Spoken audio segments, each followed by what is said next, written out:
Hey everyone, Nubkeks here. We are taking the first look here on the channel at the patch 9.1 public test realm notes, which has just been posted by Blizzard, the PTR, as we love saying on the channel. But yeah, it's obviously late in the night here in EU, so I'm not going to have gameplay for you tonight. But tomorrow I'm going to be diving in and actually testing this stuff out, especially going to be trying to get into them all. But let's take a look here, especially at some of these class changes. We're starting off with Balanced Druid, which is getting some major changes. So first up, New Moon, which is a talent on their final row, is having a 20-second recharge instead of 25 seconds. So that's a nice buff to what is a really fun ability. Obviously, this was their artifact ability back in Legion. They'd rather it be baseline, I'm sure, but there you are.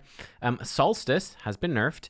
Now causes shooting stars to fall 200% more often, was 300%. So already we've got that final row. Might be a little bit more balanced. I believe that right now they're always taking Solstice, which is essentially a purely passive thing. Now New Moon is an option, and the other option is Fury of Elune, which is like this big orbital laser which comes down and does big damage in like a cleave over a few seconds. Another big change, Stellar Drift has been redesigned. Starfall damage increased by 25%, and you can cast while moving while Starfall is active, but it has a 15-second cooldown. So this is a big change. The old version, it would, I think it did slightly increase Starfall damage by 10% or something, but it also increased the duration from 8 to 10 seconds, allowed you to cast while moving, and there was no cooldown at all. So with Stellar Drift, you basically kept Starfall running all the time in AoE. You could always cast while you were moving in AoE, and that Starfall did more damage. It was easier to maintain it because of the longer duration. So this is a, overall, this looks to me like a massive nerf.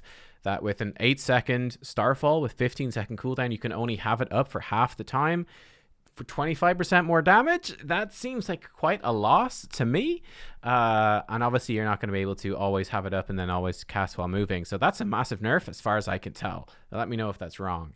However, the free Starfall from Onet's Clear Vision ignores the Stellar Drift Talent Starfall cooldown. So you could potentially get more with that one.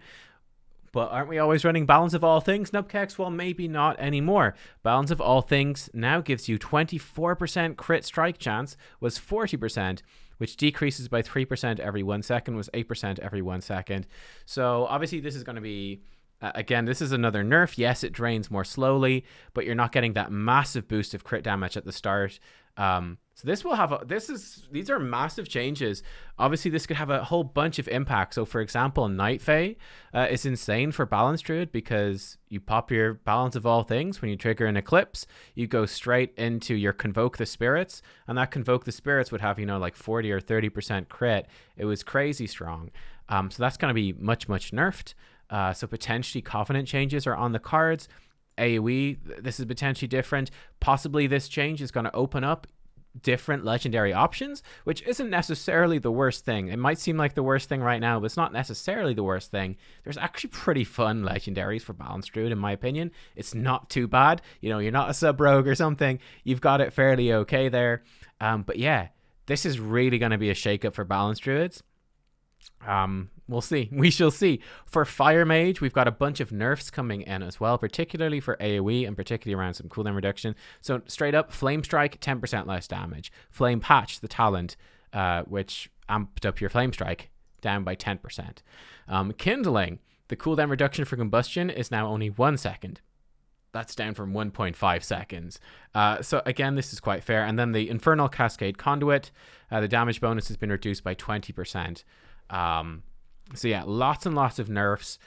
I mean, it's no surprise. I mean, you guys have seen the MDI. You guys have seen dungeon leaderboards. You guys have seen Fire Mage. It's again for the second patch in a row after Nyalotha. It's definitely, I think, emerged as probably the best ranged DPS spec in the entire game. They're borderline unkillable. They've got really good single target. Well, not the best, but they've got good single target. They've got incredible AoE damage. It's massively bursty, and it has a ridiculously short cooldown with combustion being reduced by this and by the Night Fae ability. I think this is a fair set of nerfs that's definitely been due. Just reducing that insane AoE burst damage that kind of just, yeah, crushes. So there you go. Big nerfs for Fire Mage, though I imagine they'll still be quite good. For Priest, big change here, Spirit Shell. now it's going to have a 90-second cooldown instead of 60 seconds. This is massive. This is the second big nerf to Spirit Shell. They previously nerfed it so that it did just straight up 20% less. So it just gives you an idea for how overpowered Spirit Shell was for most of Castle and Nathria progression. It's kind of nutty. But yeah, this has been nerfed a lot. Now, interestingly, this now has the exact same cooldown as Evangelism. So you're not really making that trade-off. You're going to give up Rapture to get Spirit Shell instead. And you could do a Spirit Shell to create shields, or you could do Evangelism to do just your full throughput as healing, because obviously Spirit Shell reduces all your healing by 20%. It's only 80% of it now when it comes to shield. So that's an interesting trade-off, and that's definitely a big nerf to, I would say, Disc Priests and their viability. But it does still bring a niche that nothing else brings. It's, you know, still a chunk of healing on your team every 90 seconds, so big nerf. Holy, though. Holy moly, more like. Check this out. Symbol of Hope has been redesigned. Bolster the morale of party or raid members within 40 yards. They each recover 60 seconds of cooldown on a major defensive ability, and they regain 12% of missing mana over 5 seconds. Now that is nutty. I'm telling you guys, Blizzard wants Holy Priest to be a top tier healer. They're like, okay guys, we're buffing Divine Hymn, okay? Divine Hymn now puts a buff that increases all the healing that everyone in the raid gets by like 20% for like 15 seconds, okay? Is that any good? Still not good? Okay, how about this?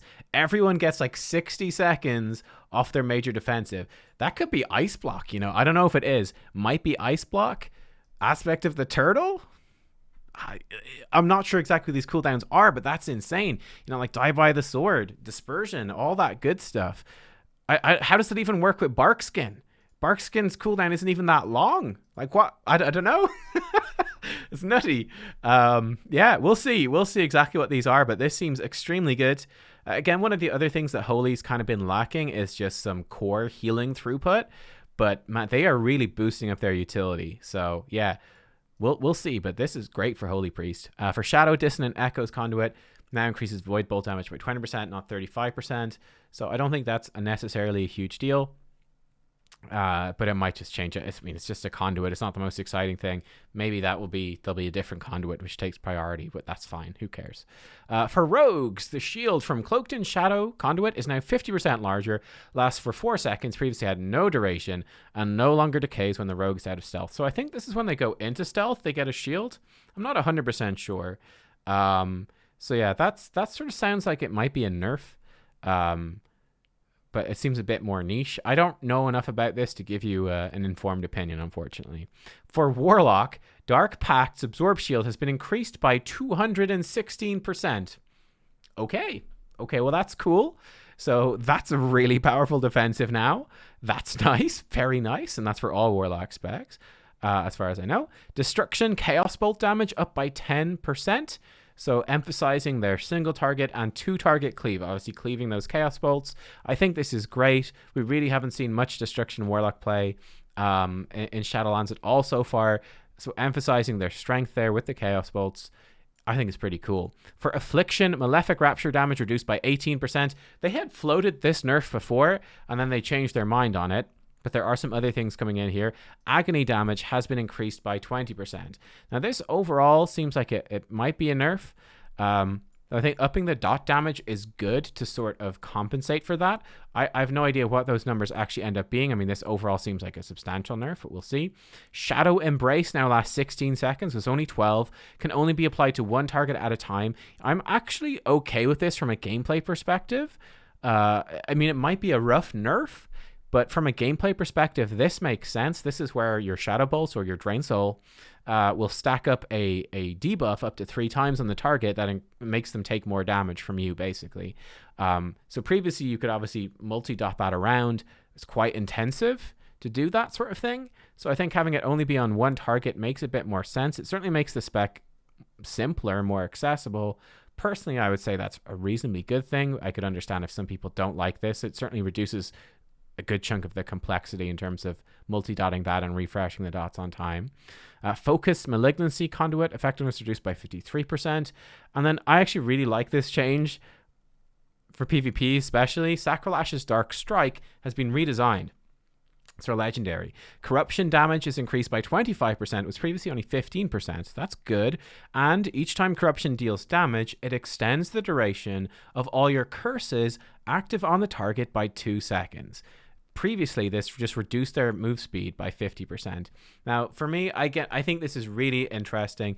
This seems a lot more fun and engaging in terms of gameplay for the Warlock, because you get to choose what curse you're putting on there and work with that. Obviously, you could put Curse of Exhaustion. It does, of course, cost you more GCDs. Like, it's not there for free. This is extra GCDs. So overall, it's pretty substantial nerf.